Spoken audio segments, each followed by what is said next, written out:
पहलगाम हमले पर बीएसपी प्रमुख का ट्वीट सामने आया है और हमले को लेकर बीएसपी का सपा और कांग्रेस पर निशाना। आतंकी हमले को लेकर सभी पार्टियों को एकजुट होना चाहिए, बीएसपी की तरफ से ये बयान सामने आया और साथ ही कहा कि पोस्टरबाजी और बयानबाजी की रणनीति को घिनौना करार दिया।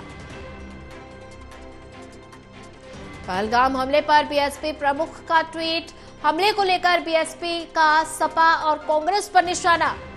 आतंकी हमले को लेकर सभी पार्टियों का एकजुट होना चाहिए, बीएसपी की तरफ से बयान आया। पोस्टरबाजी और बयानबाजी की राजनीति को घिनौना करार दिया। पहलगाम हमले पर बीएसपी प्रमुख का ट्वीट।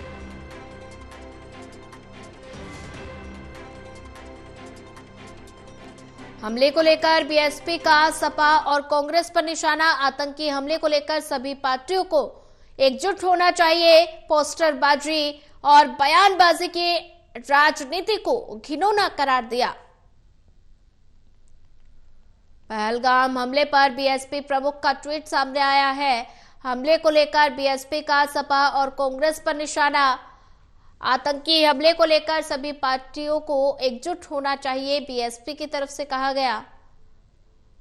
पोस्टरबाजी बयानबाजी की राजनीति को घिनौना करार दिया।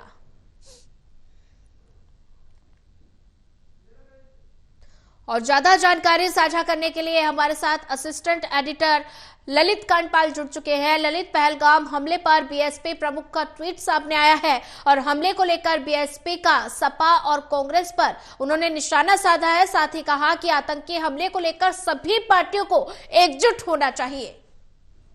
बिल्कुल, देखिए, समाजवादी पार्टी ने जिस तरीके से बयानबाजी की, कांग्रेस पार्टी ने कल जिस तरीके से पोस्टर जारी किया, उसके बाद आज जो है बीएसपी प्रमुख का भी ट्वीट आया है। उन्होंने कहा है कि अपने दो ट्वीट किए हैं उन्होंने एक साथ ही। उसमें उन्होंने साफ तौर पर कहा है कि इस मसले को लेकर राजनीति नहीं होनी चाहिए। दूसरा, इस मसले को लेकर उन्होंने कहा है कि जिस तरीके से ये पूरा विवाद आगे बढ़ रहा है उसमें हम सभी को सरकार के साथ खड़ा होना चाहिए। उन्होंने बाकायदा अपने ट्वीट में समाजवादी पार्टी और कांग्रेस पर भी निशाना साधा है। उन्होंने कहा है कि समाजवादी पार्टी और कांग्रेस को जो है पोस्टर वॉर और जिस तरीके के बयान वो जारी कर रहे हैं, उन बयानों को लेकर वो बयान जारी नहीं करने चाहिए। तो कुल मिलाकर के जो है बहुजन समाजवादी पार्टी के प्रमुख ने आज जो ट्वीट किया है, तकरीबन 22 तारीख को हमला हुआ था, उसके बाद उन्होंने जो आज ये लगातार इसको लेकर जो राजनीति हो रही है, उसके बाद जब ये आज ये ट्वीट किया है तो उन्होंने राजनीतिक पार्टियों पर ही निशाना साधा है और विशेष तौर पर अपनी दो प्रतिद्वंदी समाजवादी पार्टी और कांग्रेस पार्टी का अपने ट्वीट में नाम भी लिया है। जी बिल्कुल ललित, अगर जिक्र किया जाए तो पोस्टरबाजी और बयानबाजी की राजनीति को घिनौना करार दिया है और इस बीच हमले को लेकर बीएसपी का सपा और कांग्रेस पर निशाना क्या संदेश दे रहा है? देखिए, कुल मिलाकर के जिस तरीके से हमने देखा है कि इसको लेकर राजनीति तेज होती रही है लगातार, और सबसे विशेष बात यह है कि कांग्रेस पार्टी ये मांग कर रही है सरकार से कि वो इस बात को लेकर निशाना साध रही है कि सर्वदलीय बैठक में पीएम मोदी नहीं आए। वहीं दूसरी ओर कल कांग्रेस पार्टी की ओर से पोस्टर जारी किया गया जिसको लेकर भारतीय जनता पार्टी ने सख्त ऐतराज जताया। उसने कहा कि पाकिस्तान की भाषा बोल रहे हैं। तो कुल मिलाकर के जिस तरीके का घटनाक्रम है, उस घटनाक्रम में अब बहुजन समाजवादी पार्टी जो है सरकार के साथ खड़ी है। उसने साफ तौर पर कहा है कि विपक्षी पार्टियों को ऐसे मौके पर सरकार के साथ खड़ा होना चाहिए, उन्हें किसी भी प्रकार से एक निशाना नहीं साधना चाहिए, ना ही पोस्टर जारी करना चाहिए, ना ही बयान जारी करने चाहिए। जी बिल्कुल ललित, अगर जिक्र किया जाए तो ऐसे में लगातार विपक्ष पहलगाम हमले के बाद सरकार को समर्थन देने की बात कर रहा है और एक तरफ तमाम तरह की प्रतिक्रियाएं भी देखने को मिल रही हैं और इस बीच लगातार सरकार एक्शन मोड में नजर भी आ रही है। कल ही प्रधानमंत्री नरेंद्र मोदी ने बैठक भी की पहलगाम आतंकी हमले पर।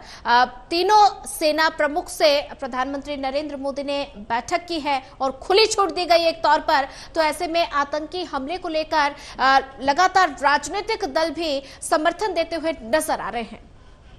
देखिए, राजनीतिक दल समर्थन देते हुए तो नजर आ रहे हैं, लेकिन जिस तरीके की राजनीति हो रही है उसका जवाब भी सरकार दे रही है। वहीं दूसरी तरफ आज जो है तकरीबन 4 बैठकें होने जा रही हैं जिसमें सीसीए की बैठक है, सीसीई की बैठक है। इसके अतिरिक्त कई और बैठकें प्रधानमंत्री नरेंद्र मोदी लेने जा रहे हैं। जी। तो इससे पहले प्रधानमंत्री नरेंद्र मोदी ने कल जो है एनएसए रक्षा मंत्री के साथ जो है तीनों सेना प्रमुखों और सीडीएस के साथ मुलाकात की थी, जिसमें प्रधानमंत्री नरेंद्र मोदी ने कहा कि सेना जो है वो तय करे कि टारगेट, टाइम और स्ट्रेटजी क्या होगी, ये जो है वो सेना को तय करना है। तो अब सेना के हाथ में ये है कि सेना अपना प्लान बना करके सरकार को देगी कि वो इस तरीके से काम करना चाहती है। बाकी सरकार उस पर किस तरीके से रिएक्ट करती है ये देखना होगा। दूसरा, हम देख रहे हैं कि आज भी लगातार बैठकों का दौर जारी है। सारी सेना जो जितने भी इस पहलगाम हमले से जुड़े जितने भी लोग हैं, यानी कि अब वो रक्षा मंत्रालय हो, रक्षा मंत्रालय हो, फाइनेंस मंत्रालय हो या फिर जितने भी होम मिनिस्ट्री हो, इन सब के अंदर आने वाले सभी जो लोग हैं उन सभी की बैठकों का दौर जारी है। कल गृह मंत्री अमित शाह ने भी जो है DG BSF, DG Assam rifle और डीजी जो अर्धसैनिक बल हैं जितने, उन सभी के डीजी से मुलाकात की थी, एनएसजी के भी प्रमुख से मुलाकात की थी। तो ये काफी सारी चीजें हैं और अब देखना होगा कि सरकार किस ऑप्शन के साथ आगे बढ़ती है। जी।